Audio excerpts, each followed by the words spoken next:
So this is the famous reticulated python bite, the most gruesome bite we ever did for Kings of Pain. In order to get bitten by the python, we had to find it. And we're exploring their jungles of Indonesia at the moment. It's a formidable jungle. It's hot, it's humid.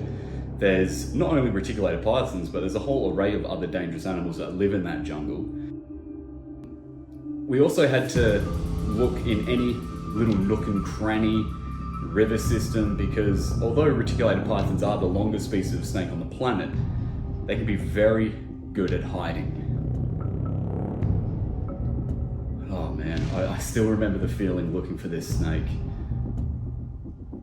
Look at it. A beautiful snake, but a very, very formidable snake, that's for sure. And one of the only few species of snake that have confirmed cases of killing and consuming human being. And this is the 16-footer. I remember seeing it and it was heading towards the water, and we were thinking, if that gets into the water, we're gonna have a very hard time finding it. So I just dove on it, grabbed the head.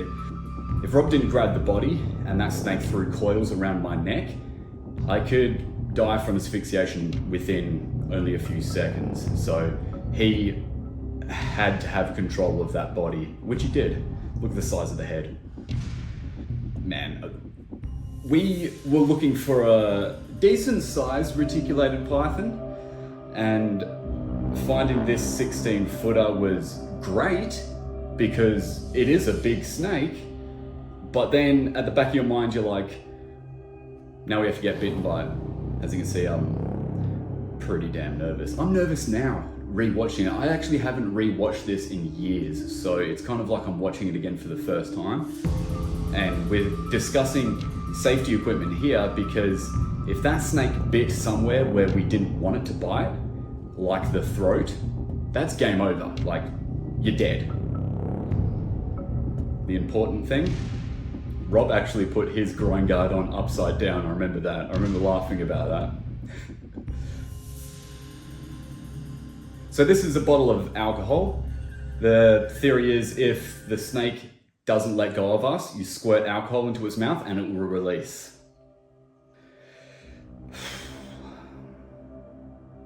Man, I'm getting nervous watching this.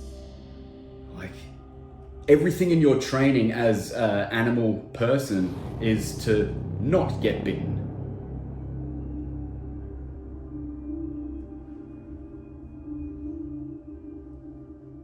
There is a very real chance that if this snake got around one of our throats, it could end us. It's a crazy thought.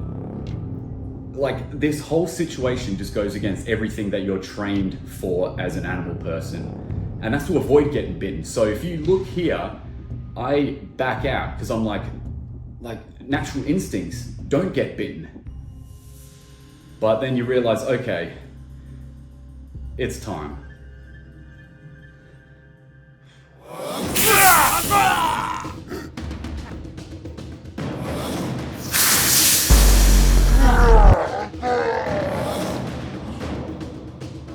It's got goosebumps. And it is chewing. It is chewing on my arm. And Rob was great. Got it straight off. And now we can assess the damage that it inflicted. And it was massive.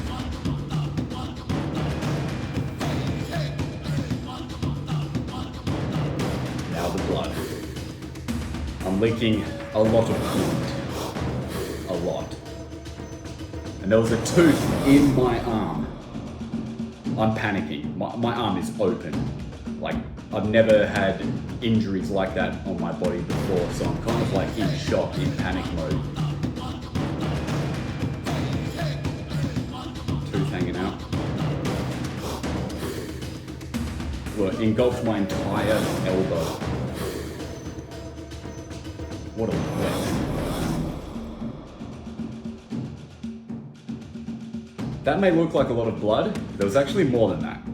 There was only a certain amount of blood that they could actually show without it like going into an R rating or something like that. So there was actually like a whole palm leaf full of blood into it. Look at that blood.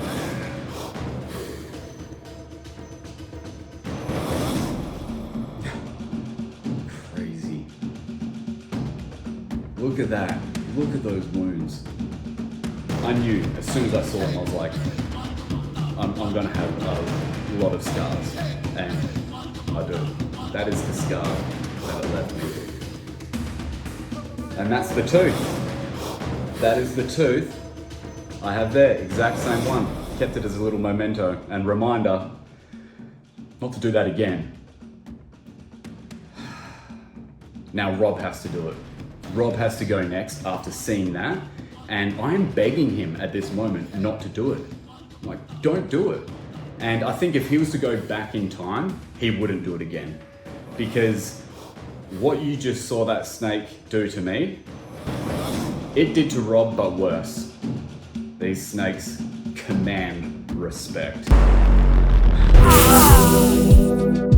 So I ended up with a whole bunch of stitches, a whole bunch of staples, and a gnarly scar. I was pretty happy with this scar because I didn't get any permanent damage, just a really cool scar. And Rob got like the opposite. Rob got not as a good a scar, but permanent disability. His ulnar nerve in his arm was punctured, and he has very little blood flow and feeling in his pinky finger, and there's not much mobility. So he was left with permanent damage. And I think if he was to go back in time, he wouldn't do this bite again. No chance. If you like this video, don't forget to comment, like, and subscribe to my channel, and go over and check out my social media as well. I appreciate it.